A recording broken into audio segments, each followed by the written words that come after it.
Welcome to The Explainer.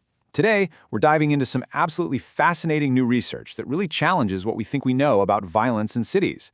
What if I told you that when it comes to a certain kind of conflict, the biggest, most sprawling megacity might actually be the safest place to be? Sounds counterintuitive, right? Well, let's get into it. So let's start with a question that, on the surface, seems to have a pretty obvious answer.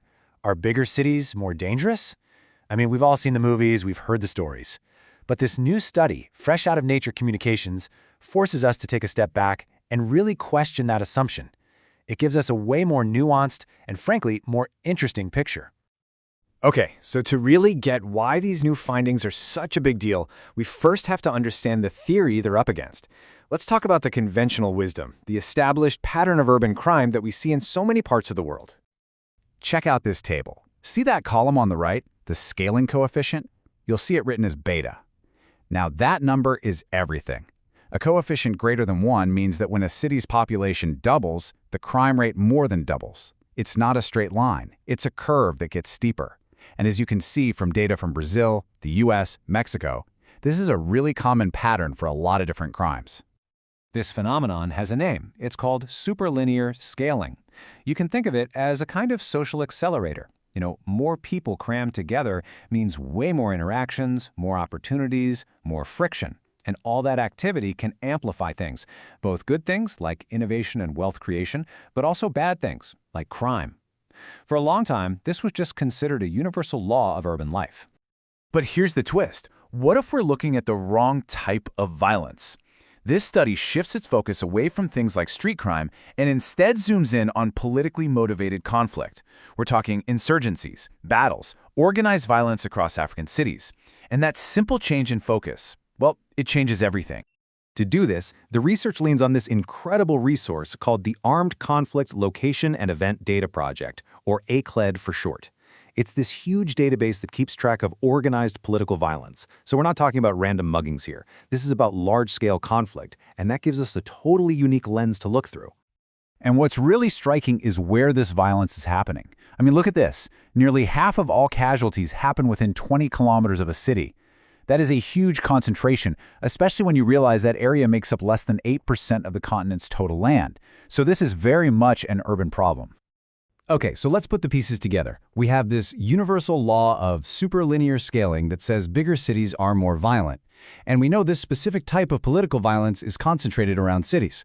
So the logical conclusion, right, is that Africa's biggest cities must be the most dangerous hotspots. Well, that's what everyone thought. The data, however, had a massive surprise in store. Instead of violence scaling superlinearly, the researchers found the exact opposite. It scales sublinearly. This means that as an African city's population grows, the rate of this political violence still goes up, but it grows slower than the population itself. And the implication of that is wild. Your per-person risk of becoming a casualty is actually lower in the big cities. It's the smaller cities that are, per capita, more lethal. And this is the number at the heart of the whole discovery, a beta coefficient of about 0.34. I mean, that's not just a little under 1, it is way under. It completely flips the script. Let me put it this way. If you double a city's population, the number of casualties only goes up by about 27%. This is such a huge departure from that superlinear rule, and it tells us that for this kind of violence, bigger is actually safer. Now, a good scientist is always skeptical, so the researchers had to ask, could this just be an illusion? Maybe a few enormous peaceful cities, what they call Dragon King cities like a Cairo or a Lagos, are so safe that they're dragging the average down. So they ran the tests, they used resampling methods, and they confirmed this is a real widespread pattern. It's not just a statistical fluke caused by a few outliers. So, if it's not the sheer number of people driving the risk, what is it? What's the deciding factor? The study points to something else entirely, something that makes a lot of intuitive sense once you see it: isolation. It's not how big you are, it's how connected you are. But how do you actually measure a city's isolation? Well, the team did something really clever. They took the entire map of the African highway network from OpenStreetMap and came up with 2 key metrics. First, city degree, which is basically just how many major highways connect to a city. Simple enough. And second, centrality, which is a bit more sophisticated. It estimates how many journeys between any 2 points on the continent are likely to pass through that city. And when they mapped those isolation metrics against the casualty data, wow, the results are just so clear. Look at this chart.